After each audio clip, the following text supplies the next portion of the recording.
સમાચાર મોરબીથી કે જ્યાં હિસ્ટ્રી શીટરનો વરઘોડો કાઢીને કાયદાનું ભાન કરાવ્યું હતું। કુખ્યાત બીકે બોરિયા ઉર્ફે ભરત ગોગરાનું સરઘસ કાઢવામાં આવ્યું। વ્યાજખોરી, દારૂ અને જમીનને લગતા અનેક ગુનામાં તેની સંડોવણી પણ અગાઉ સામે આવી ચૂકી છે।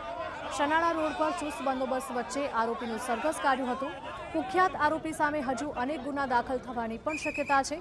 ભોગ બનનાર લોકોની ફરિયાદ નોંધાવવા પોલીસ દ્વારા અપીલ।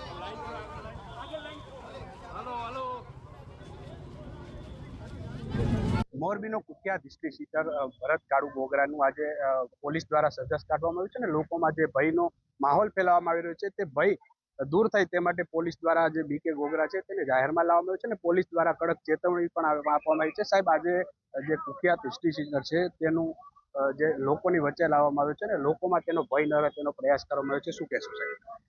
આ બીકે છે એ અગાઉ જૂની એની મારામારીના ગુનામાં તથા વ્યાજ વટાવવાના ગુનામાં પકડાયેલ છે। એની પાસેથી અમે ઝડપી કરીને અમુક ડોક્યુમેન્ટ્સ અને પ્રોહિબિશનનો અગાઉ પકડાયેલ છે એ પણ મુદ્દામાલ કરે છે। એની રિમાન્ડ લઈ અને કાર્યવાહી કરવામાં આવેલ છે। મીડિયાના માધ્યમથી અને પબ્લિકને પણ કીધું છે કે આવા કોઈ ઈસમો હોય વ્યાજ વટાવવાનો ધંધો કરે, બે નંબરના ધંધા કરે, બુટલેગર્સ હોય તો અમે પોલીસ પણ કાર્યવાહી કરી છે અને લોકો પણ એવી કોઈ ફરિયાદ હોય તો અમારી પાસે આવીને ફરિયાદ દાખલ કરાવી શકે છે। સાહેબ, આવા લુખ્ખા તત્વોને મોરબી પોલીસ શું સંદેશો આપે છે? મોરબી પોલીસ એનો સંદેશો આપે છે કે લુખ્ખા કોઈ છે એ કોઈને કોઈ બક્ષવામાં નહીં આવે। કાયદામાં રહેશો તો ફાયદામાં રહેશો। કોઈ બી ઈસમ ગુંડાગીરી ગેરકાયદેસર પ્રવૃત્તિ કરતા હોય છે એને નેસ્તનાબૂદ કરવામાં આવે છે। એના માટે મોરબી પોલીસ કટિબદ્ધ છે।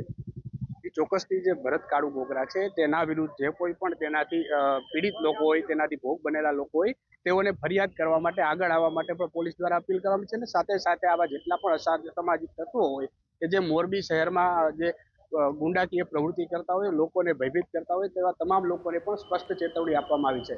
ભાસ્કર જોશી, TV9 ગુજરાતી, મોરબી।